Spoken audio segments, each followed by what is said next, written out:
The Startup Cabin podcast is brought to you by Cedarwood. Cedarwood rents out senior CFOs to the tech industry from 1 to 5 days a week. For more, go to cedarwood.co.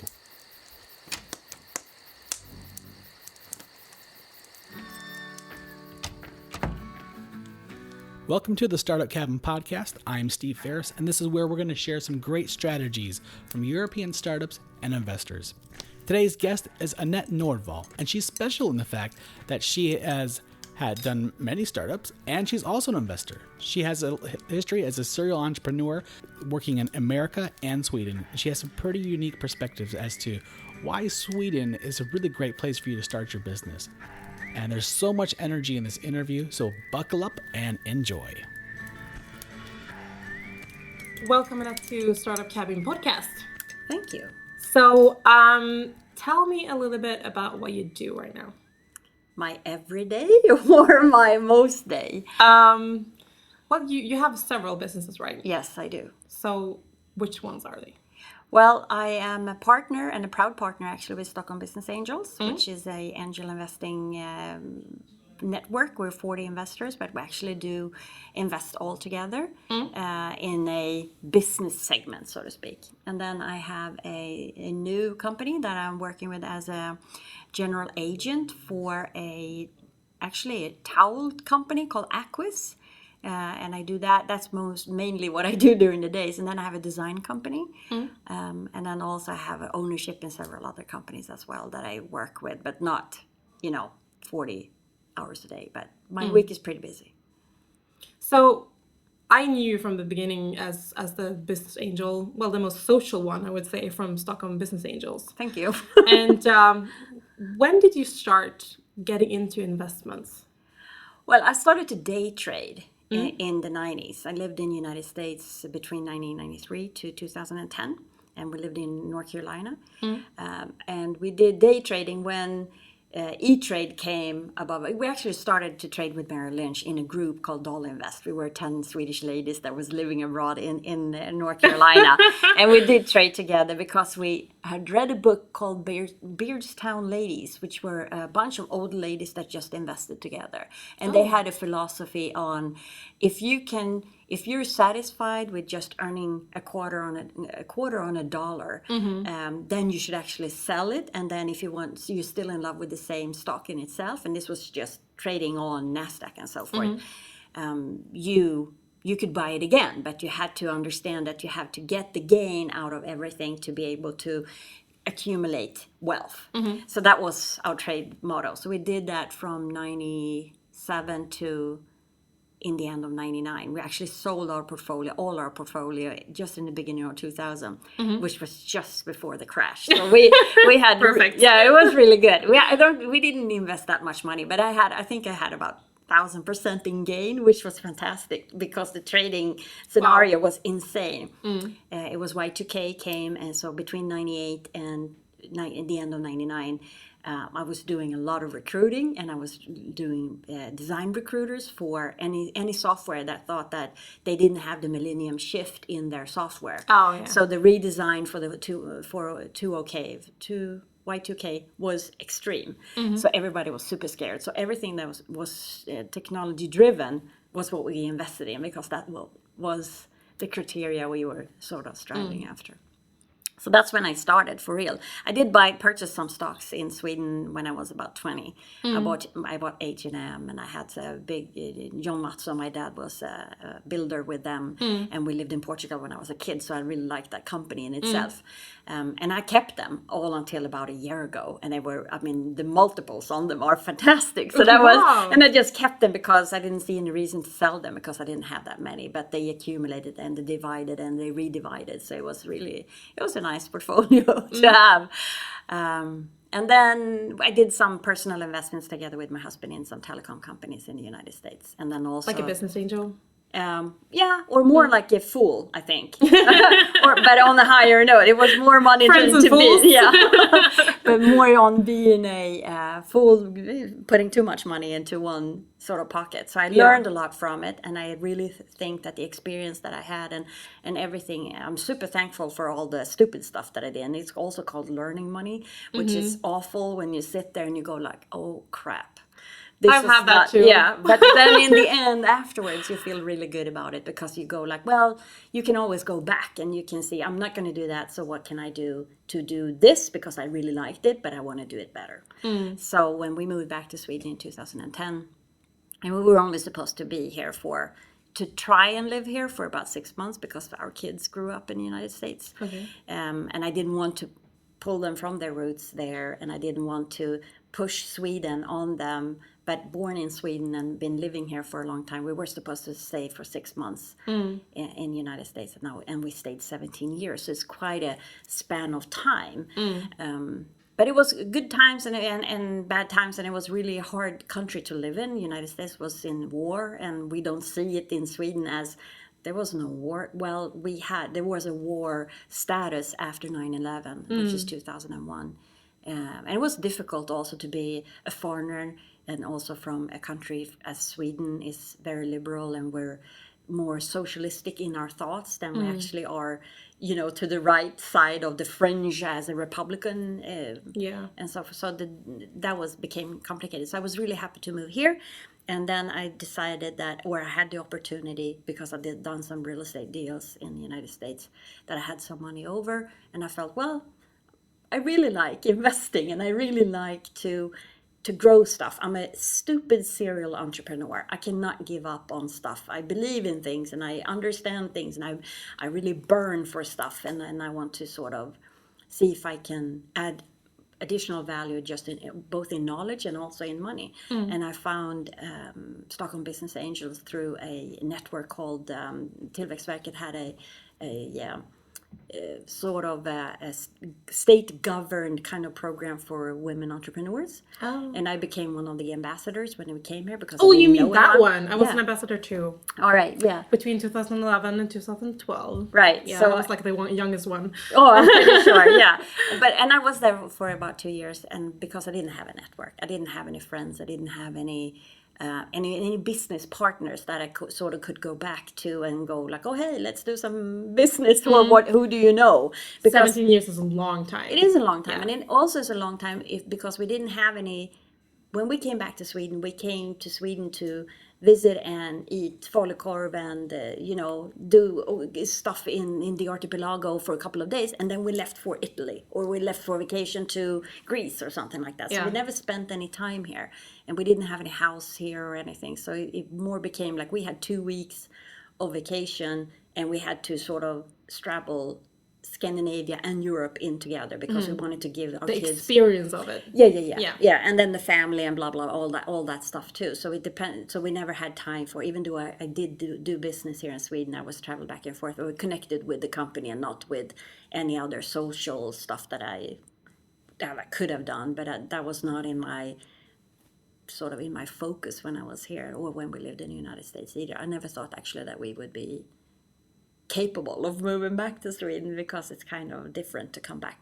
But it's been fantastic. I've never had so much fun and feel so welcomed and as a foreigner, because I'm not a foreigner because I speak Swedish, but I have a foreign experience so you're sort of an immigrant, but you have with a good status. Or an easier status, being white, being a woman, and coming back with their mother language. Yeah, I think a lot of people don't understand that when you move abroad and come back, it doesn't feel the same. No. It was a really good setting to say that, you actually kind of feel like an immigrant coming back. Well, I'm Swedish, but, I've had other experiences. Yeah.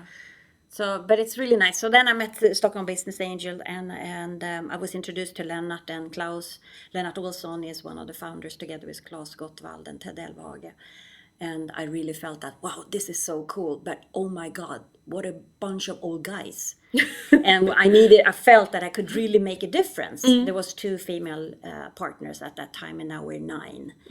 And I really feel that we have been able to recruit, because females recruit females and men recruit men. It's not anything to say about that, but that's just how we are. And I felt that we have now from the knowledge base has always been very high, and that's been one of the main focuses for Stockholm Business Angel when it comes to startup. That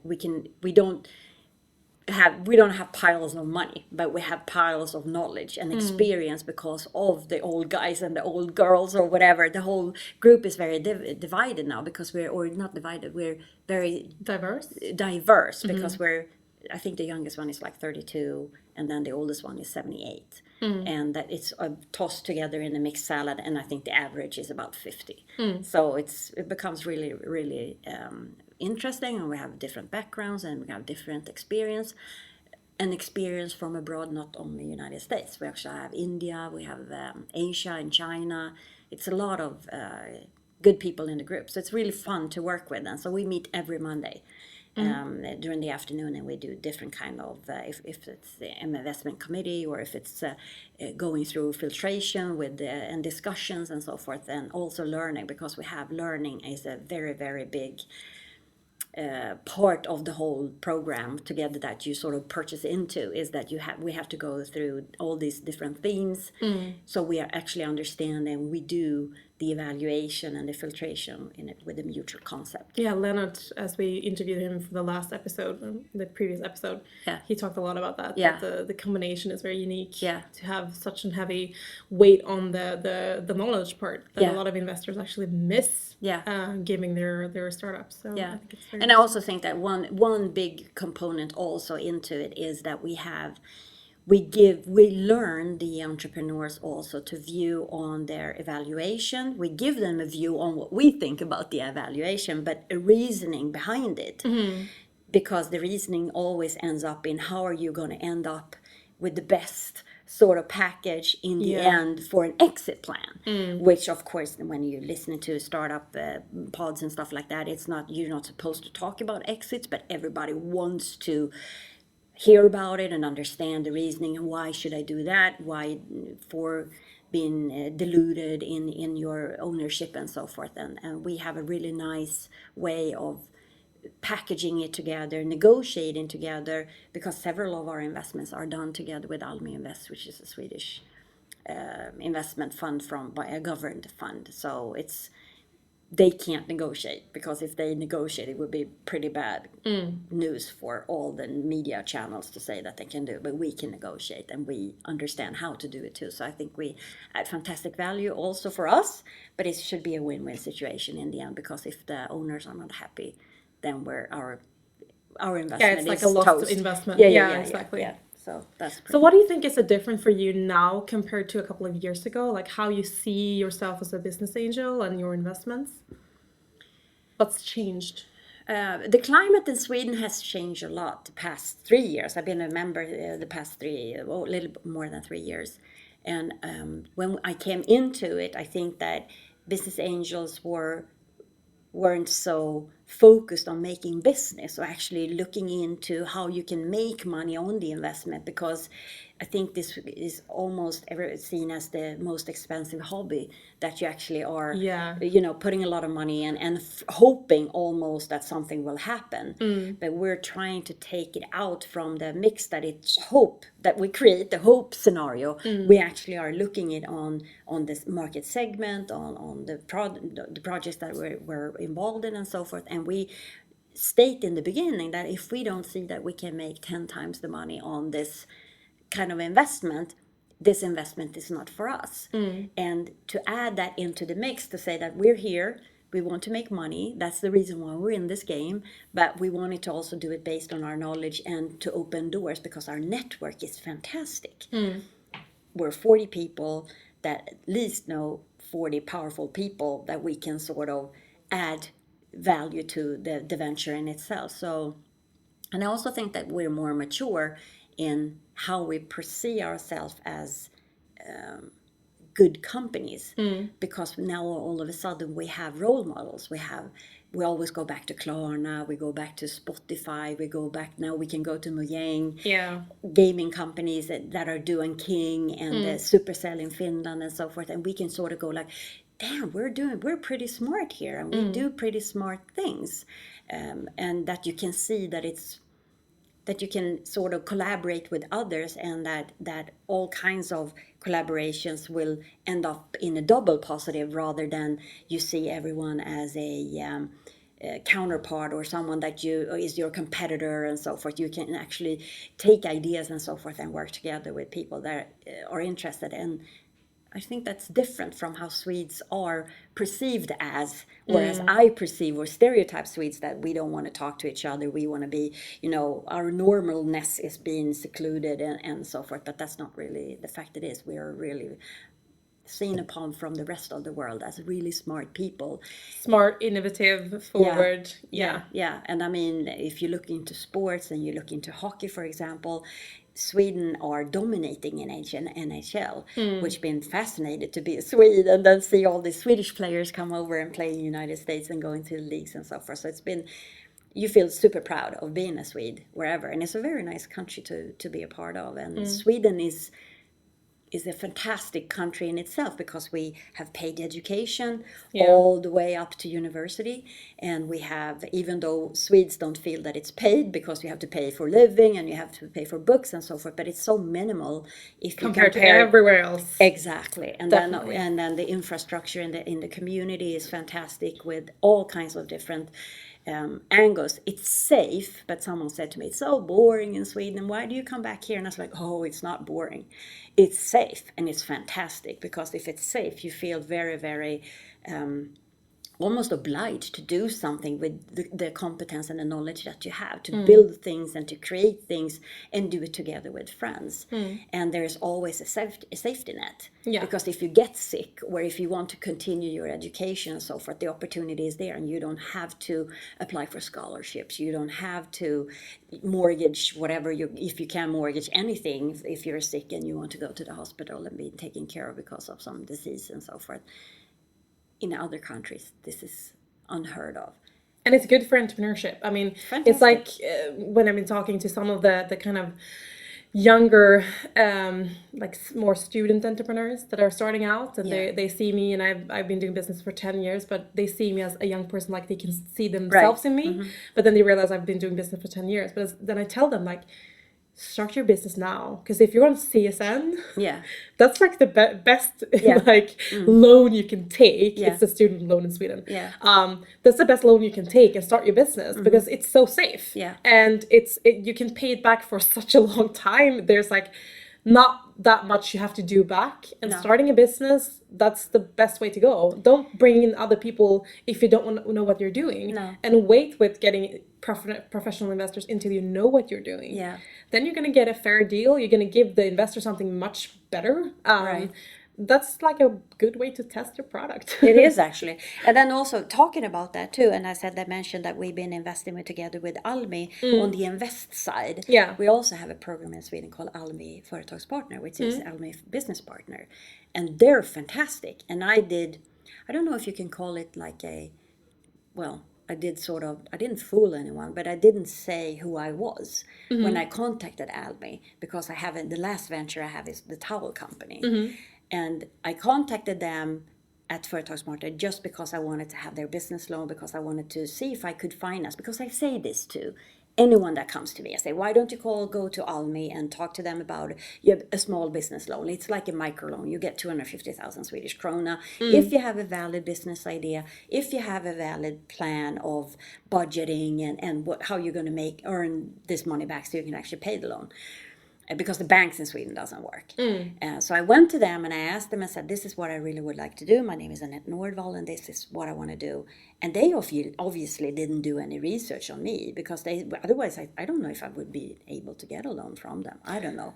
Anyway, so I went there and I wrote my executive summary, and I followed all the guidelines and rules. Super simple, super easy. They were fantastic and brilliant to talk to. They were patient and polite, and they followed up, and they did all kinds of things. So I received my loan for 250,000 Swedish krona, so I could actually finance my first purchase of my first inventory, which was brilliant. So then I went to the next level, and I actually applied again, and I said, well, now they knew who I was. So, and I said, I really would like to do, because I want to scale it up. I want actually to do a bigger order, and I also want to purchase some media, and I need to have more money. So they issued again another. I would see it as a grant, because it's more of that than anything else, even though I have to pay on it a little bit. and I received 450,000 more, which is fantastic. Yeah. It's like brilliant. And you cannot, I don't think that you can do this anywhere else in the world. Not Maybe with those you kind can. of, yeah, but not with those kind of loans. No, That's the and thing. then with the help and with the understanding, and if you call here is called INS, alltså the Bolagsverket in Sweden. When you call them, you get your personal person. Yeah.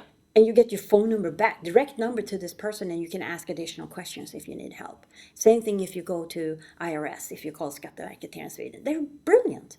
And you get the personal number, and you can call them back and ask them if, whatever you need to. If you call IRS in United States, you're on a shit list. All of a sudden, you're going to get audits, and you're going to get all kinds of crazy stuff because you're on the radar. Yeah. Because you have questions about stuff, and it takes forever for anyone to get responses and so forth. So starting out business here in Sweden is a fantastic, phenomenal climate. Easy to do it. You can actually start with a sole proprietary thing, and you can do it as a handelsbolag, which is like a limited partner kind of thing, which doesn't you don't even have to put any money into it, but you still have, you can do it with another partner, and you can do it. So, and when you start making money, you can do the whole kind of move up the corporation ladder. kind of thing. In the United States, it's called S corp. So you can do that, and then you put some stocks, and you start doing all that stuff. It's In my company, Cedar Wood, we do that a lot for clients. They start with the sole proprietor, and then they start making money, and then they want to move up, so they get help from us to actually move from to an actual Swedish AB. Right. And it's a pretty smart way to go. It's actually funny that when you talk about those loans, because there is a book that I read so many years ago, and it's actually from Donald Trump's lawyer. Oh, really? And that book is just brilliant. And what he actually talks about is that all the strategies he made for Donald when he was starting up. So all the crazy tricks he did to get on top of the real estate market in New York, being nobody from the beginning. Right. And one of the things that they learned during these years, and he's still his lawyer, like they've known each other for forever, and is that he explains in this book how you work with banks. And that's exactly what you do. He says, like, don't wait and try for a big loan after you've made part of your business. Start borrowing a little bit of money just to borrow the money and to give it back very, very quickly. And then you have a bigger one and bigger one and bigger one. Because what he talks about is, like, as you said, banks, they're not going to help you as a business. No. But you can take loans like that and actually make them help you. Because they're going to go back in their track record and see, oh, they have borrowed money from us and they paid it back perfectly every time. And then in the end, when you actually need the money, you're going to get them so fast. Right. So that's what they did from the beginning and still do to get those super big deals. Well, it's also the way the credit system works in the United States, how you build your own credit. It's all about how much debt can you actually handle. And we don't do it in Sweden. We actually only borrow money because we need to purchase something, not to create a statement over how you are as a character in being able to pay stuff back and so forth. So it's really important to do everything and follow the rules, because if you all of a sudden sort of stray out from the rules, then you're on their radar for being a bad person to work together with. So you need to be as a bad customer. And that's what he said, like, I'm just proving a couple of years that I'm a good customer. That's the only thing I do, with putting the money in and taking them out. Putting the money, taking them out, just to have that track record, because he can't get it anywhere else. And I mean, that's why they don't borrow money to companies. It's too big of a risk for them. And because they're not in the field money lending segment. Which is strange. Well, they don't take risks. So that's it. They're not in the risk business. That's the way to put it. So AQUIS. I mean, I wanted to talk about AQUIS because I know you have the sole agency for this. And we've talked about this a couple of times before as well, that it's a very interesting way to do business. And I was really happy when you told me that, because I'm like, oh, nice, cool. Because I know how effective that can be when starting a business. So tell our listeners about how you did that and what it is. Well, it's more of, I think, if you believe in something and you think that you can do something with the brand, it's all about moving it forward in the segment where you're accustomed to, or where you feel that you're you can make a change. Your market. Yeah, And you know. yeah, and and the people that you work with and so forth. Because I did the agency that I have is, or the whole ownership of it is that I have Europe. But then I said, well, I'm probably not going to go into certain countries. So I want to have Scandinavia. I want to have sole rights for Scandinavia because I know I'm going to be able to work this market. I live here. I almost understand the countries around here and that are connected to Scandinavia. And I felt that I could do a better impact with the 25 million people that are in this area than I could do if I went to Germany or I went to any other country. So this is, you actually have the sole agency for these patented towels and all the products they're doing in that company. Yes, everything. For Europe. Yeah, for Europe. Everything that they do within the company, and they're based in San Francisco, and they've been there since 1990. And Britta, who's the owner of the company, she was a Swedish ancestor, so she's third generation Swede, but she lives in and she's born and raised in Novato in outside San Francisco. So she was very excited when I approached them because I've used the towel since '97. So I already use it. I have way too long hair, and it's very annoying for a lot of people that I have so long hair, but it's because I can do it with this towel. To add for the listeners, Annette has really, really, really long hair. It's kind of her signature. Like everybody knows the woman, the investor with the really long hair. She has a really beautiful blonde braid that she always has. So it's your trademark. Well, just become it, but I didn't sort of plan it. But now I can't cut it off because I don't think that people know who I am. No, I'm kidding. No one will recognize No, you. right. I could do incognito. I could do that. So you used the towel since... I used the towel since '97, and I never thought so much about it. And also, when I wanted to do something that changed how you do stuff, a pattern of how you, not only how you call on the phone, because we have a phone company, it's more of like, how can I make it easier for people? And I've been using this damn towel since '97. And I'm thinking, oh, well, people would probably use this. And I tried to get hold of it, but I couldn't. And that was the point. I couldn't get a hold of it in the summer last year to my son's girlfriend, because all of a sudden her hair was way too long, and I'm like, oh my god, you should have my towel like I have. It's fantastic. It should be so easy for you. And I couldn't get hold of it. The shipping cost from the United States was way more because I had to ship it to friends to then ship it over here. So I was like, okay, this is stupid. And she goes like, Emma is her name. She goes like, well, you should probably sell it here. You can sell snow to Eskimos, so this would be like easy for you to do. And I'm like, well, no, I'm not doing this. I've never worked with products. I've never done this, this kind of thing. I understand it, but no, I should probably do more of on the investment side and being more of like a mentor and helper than I actually to pursue something myself. And then something flew into me. I don't know. And I was like, well, I should at least see if it's an opportunity, if I can pursue it. So I emailed them, and about 45 minutes later, I had an email back, and they go like, oh my God, I can't believe that you're emailing, blah, blah, blah. And this is how easy it actually is. You ask a question, and then you also are this is what I would like to do. And in a very short, not a very long, sobby story of something, I would just say, I'm a businesswoman. I lived in the United States for a long time. I'm back in Sweden. I've used a towel since this and that. And this is what I would like to do. And they said, that sounds fantastic. So we had a phone conversation, we Skyped and we spoke, and they were very nice, and we had a very nice conversation. I feel that Britta was very happy that I lived in the United States. I think that was a plus, but also my familiarity. The familiarity, and then also the understanding of that when she said stuff, I understood what she meant, and I lived there. But I don't think that is that's a must, or that you have to do that. But it felt that was an easy thing to do because we had so much in common that we didn't even know that we had. And the main thing we had in common was this towel. And it's super absorbent. It's just fantastic. It's really, really nice. Yeah, I use it. Yeah. It's awesome. Yeah.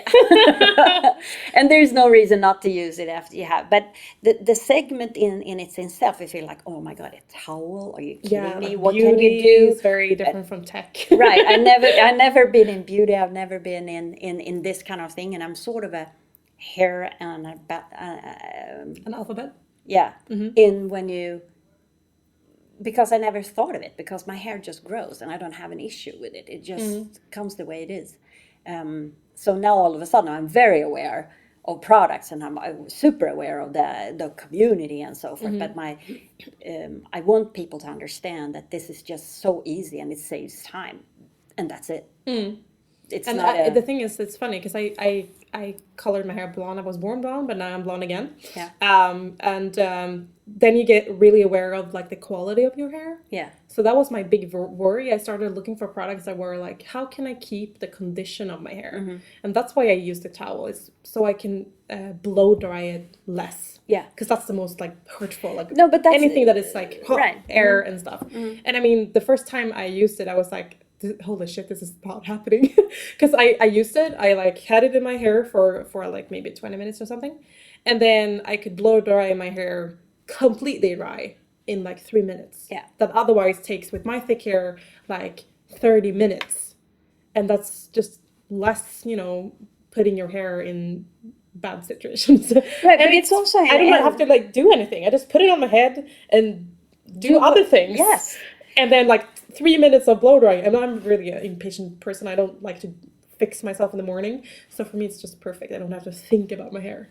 No, like but that. and if you add also the way that you describe it, it's then an impact on the environment, because all of a sudden you're not, using power as much as you used to do. The towel in itself is smaller, even though it has a enormous power in itself. It brings out 6 to 8 more times more moisture than a regular cotton towel. It's because of the fibers. So if you look into the towels that we usually use today, is the real regular cotton towels, as in Sweden is called frotté.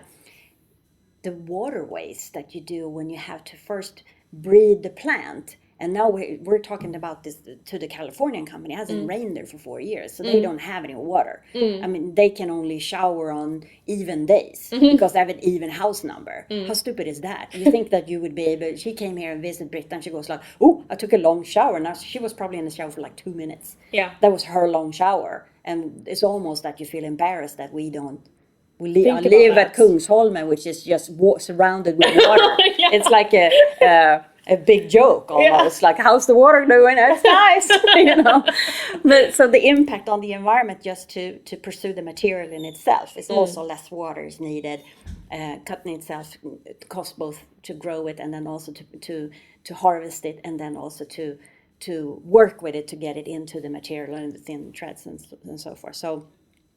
And you can hardly not, when you have this towel here, the material in it is, I mean, you can't destroy it. You have to be really, probably have it behind a car or something to be able to even wear it out. But because this is really something that is super sustainable for the environment as well. So I believe that I can change a behavior, which is not only that you dry your hair quicker and I can make money on it, it's also that I will save you time. I will save the environment. I will save the mountains of towels that we sort of... and brand-wise, that's a sustainable brand. Yeah. That's something that gives on so many levels. Right. And that's the kind of business you should be looking for when it comes to today's society. Yeah. If you think about brand authenticity, if you don't have that, it's not going to be attractive enough for the consumers. Because they're also actually looking at these things now, and they didn't 10 years ago. No, and I especially think not in beauty. No, exactly, and I think also, especially also in your generation, my kids teach me all the time of things that I should do, how I should purchase stuff, and how the environment are looking. Best choice should it be closed, conscious shopping all the time. And then also in the beginning I felt that it was it doesn't matter if I do it or not, but then I saw the impact in the store of like fair trade bananas, for example. I'm like, dude, we're so powerful and we don't even know it. We don't even think of that we can change consumer behavior by just doing it in small amounts. Just do the eco choices and the fair trade choices and so forth. So all in all, I think that consumption overall should be more that you guys do it more consciously. It's my generation and the generation before me that has lived through the 60s and 70s when it was cool to throw stuff out in the nature because you felt that it says on the bottle that this is recyclable, and it was like plastic bottles with like beer. It was stupid. And after that, everybody goes like, "Oh no, we need to keep this country clean." So then this super campaign came about, and you were supposed to take home all the trash and so forth. But it's a little bit sloppy now on the beaches and so forth here in Sweden, I think. But we're getting better, I hope. But it's funny when it comes to sole agencies, because as I've been an entrepreneur for so long, we talked about that before we started the podcast. That it's a thing that most new entrepreneurs don't look at, because they don't understand that you can do that. No. That you can go to a company, approach them, and say, "Hey, I really like your product, but I have this market, and I'd like to sell it in my market because I know this market and you don't. If I get the sole agency, because then you have actually the power to be the only one selling it." Yeah. And one of those products that I saw a couple of years ago, and I was in the process of trying to get the sole agency for Sweden, was Keep Cup. Keep Cup is Keep Cup is the portable portable the takeaway reusable mugs for coffee that is actually set to the barista standards. And now in all the biggest coffee shops in Sweden, everyone has Keep Cup. So the two biggest chain in Sweden, and we're the most coffee drinking country in the world. So that's why I wanted it. But partly because it's a smart solution. It saves time. You can bring your coffee anywhere. It's in the size for the actual companies, because I knew coffee that well. But also because the actual material they make the cups of is actually sustainable. And then for the brand reasons, you can brand them any way they want them. So when I was looking at them, they were actually really, really small. They hadn't started selling to anyone. And for some reason, I stalled it and didn't do it. No. So every time I go to a Wayne's Coffee, you go like, darn. That should be mine. I should be the one earning pennies on that one. And that's how you do it in the fashion industry. You can be an agent for fashion brands between the stores and the fashion brand. And it's a really good business to do. But a lot of people don't know how to do that. Be an agent of some kind. Right. I think that you have to be super clear on what you want to do. And it's easy to contact a company and get the rights. But it's the hard part comes when you actually, it's like starting a company is super easy. But to run a company and to grow a company, that's super complicated. Or if you don't have a set goal or a plan of what you want to do, if you have an exit strategy from the beginning, don't be shy of your dreams, because if you don't pursue or know what your dream is, how are you going to sort of maneuver your company into sort of being as successful as your dreams are? Because that should be your drive in the project in itself. So, and it also attracts the right people, because a lot of entrepreneurs, they don't realize that if you don't have if people don't see that you have a goal, they're not going to follow you. No. They're not going to follow you lost in the woods. No, That's not a good idea. No. And that is an instinct in people. Yeah. So when they see a leader that doesn't know how, they're not leading anywhere. They're never going to join the company. They're not going to help you. You have to be very clear. And I think Swedes have a problem with that. That's part of the culture. Showing like, this is the goal. I want to make this much money. This is the level I want to be on. But as soon as you do that here in Sweden, you get such a reaction because people are not used to it. And you can really, really get really good people on board. No, I agree. No, I think that if you, I think that you should pursue your dreams, but then also, how do you attract people that you don't know that you should know? That's more of like, okay, so then, and then it becomes complicated. I have been extremely fortunate of being active in Sweden during such a in Sweden, you when we came here in 2000, and we actually started going back and forth in 2009. I mean, the recession in the United States was awful. It was horrible.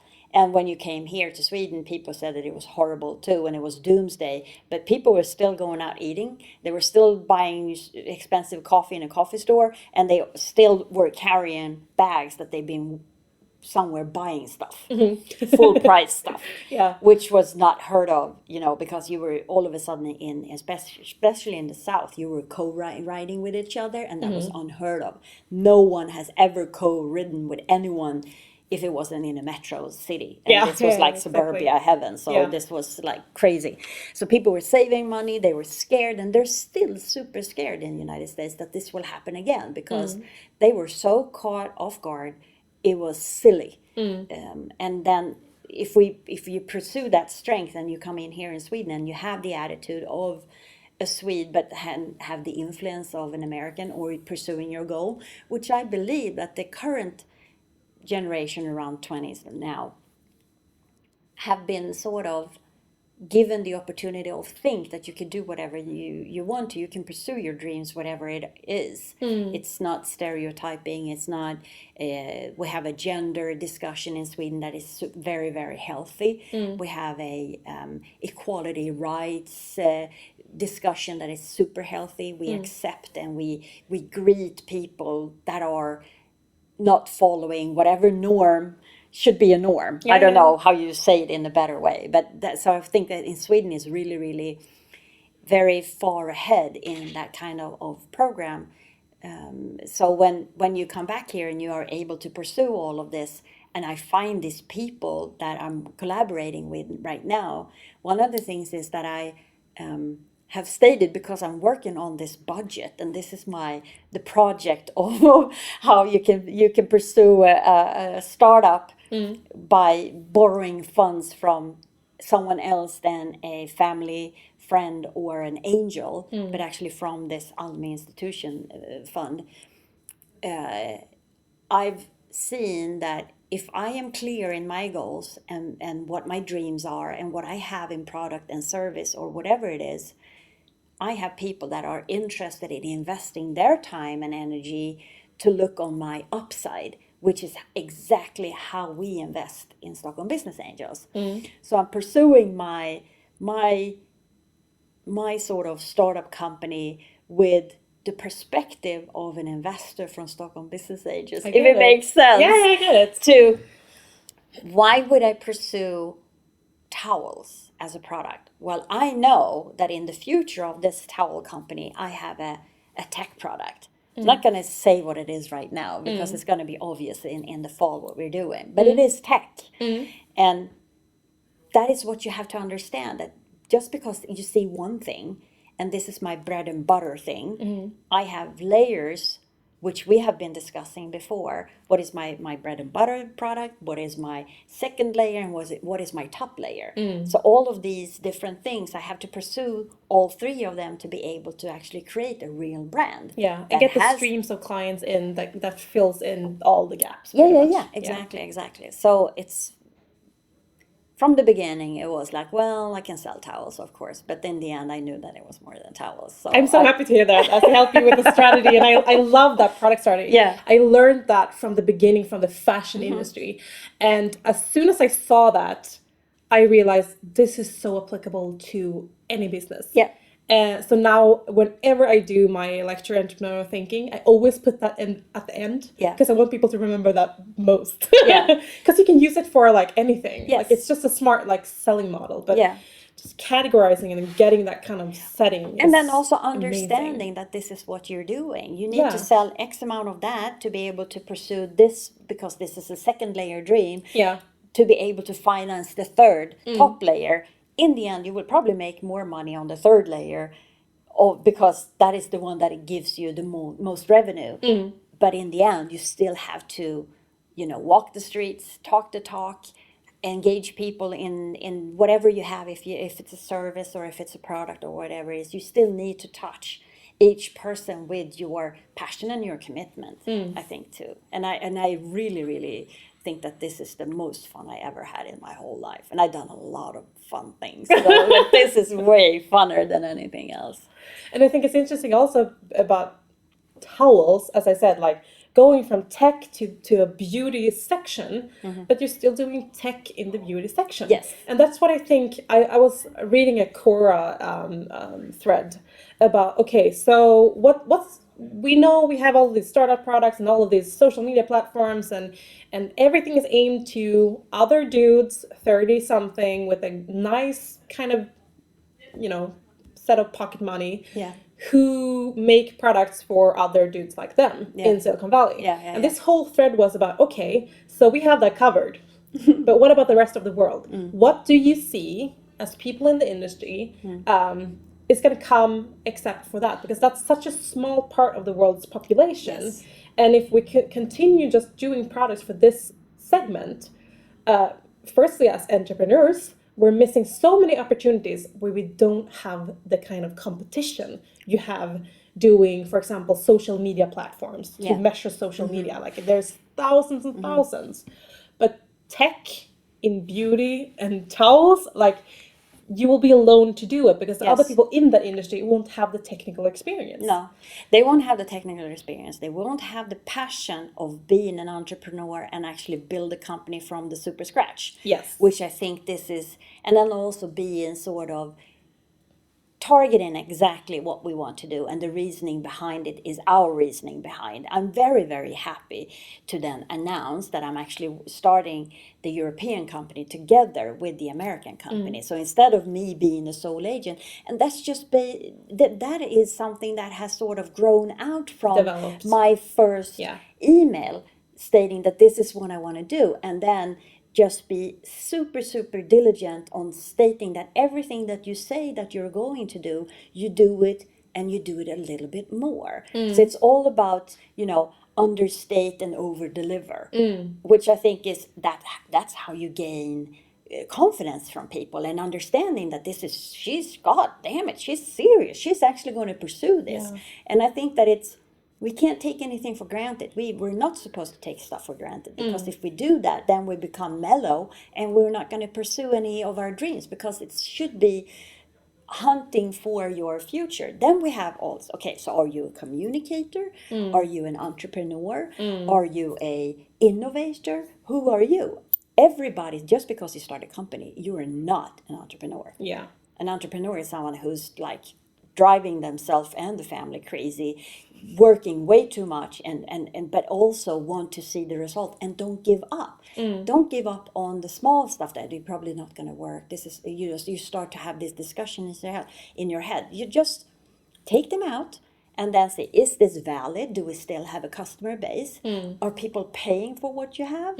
Are they interested in, are they pursuing their friends with the products that you have? If you have all yes on that, why would this not work? And why wouldn't you pursue whatever you want to do? It's just to content. But if you don't have any customers, if you don't have anyone who's willing to pay for it, and if you don't have any plans on how to develop it to be a something that you could pursue with clients, just fold it. Then it's not a good idea. And like you said, how many communication platforms, how many CRS system, how many kinds of ERP systems and stuff like that do we actually need? Why don't you guys work together? Why don't you pursue and come up with a really super idea? I went to TV5, a TV channel here in Sweden today. I think it's called CBS Discovery, or something like that. They have 9, 11, all kinds of different channels.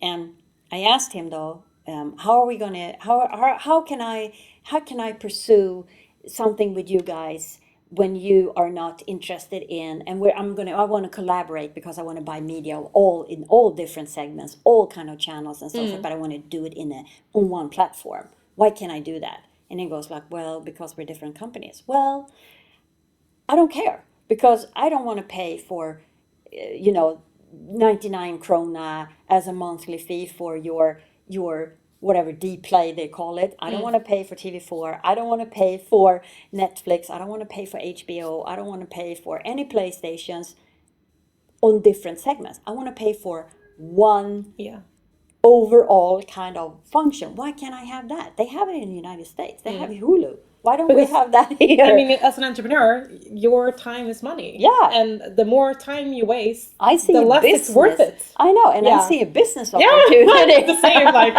make me frustrated, and I'm going to make it into a company. Pursue this, and you guys, because everything is about negotiation. Yeah. Everything is about how low can you go and how low can the other person go, or when do you have meet common turf?